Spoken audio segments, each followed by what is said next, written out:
¿Qué tal, gente? ¿Cómo les va? Bueno, espero que muy bien.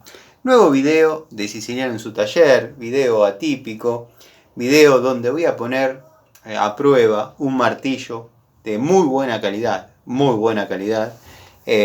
Lo voy a someter a pruebas de altísima resistencia.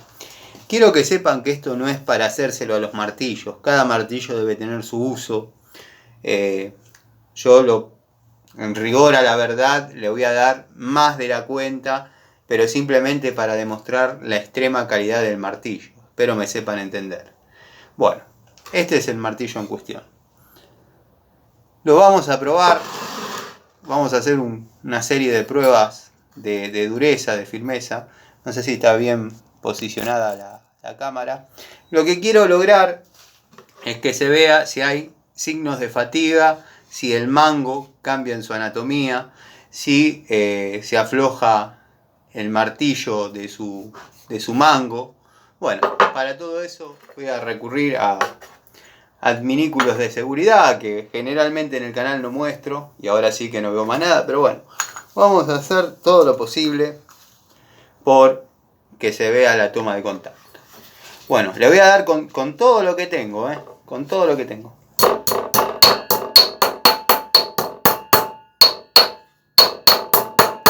Ah, pero cómo banca este martillo.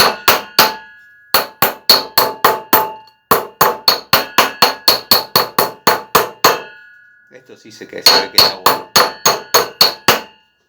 Bueno, ahora lo que vamos a hacer es enfrentarlo a otro martillo.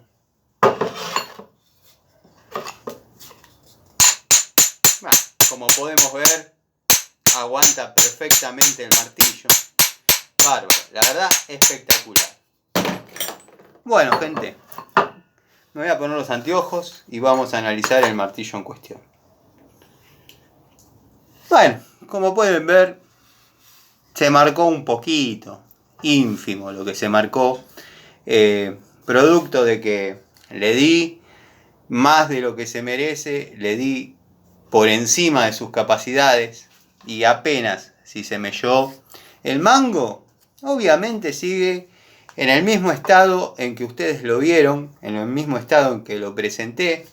La verdad, un martillo hiper recomendable. Enderezó la planchuela de 1.16, se bancó los golpes con el martillo de 1 kilo. Y bueno, no varió en nada su anatomía. Déjenme en los comentarios si les pareció bueno, si les parece recomendable. Y nada, la verdad que entra dentro de mis herramientas favoritas. La verdad, una resistencia única. Sigan viendo.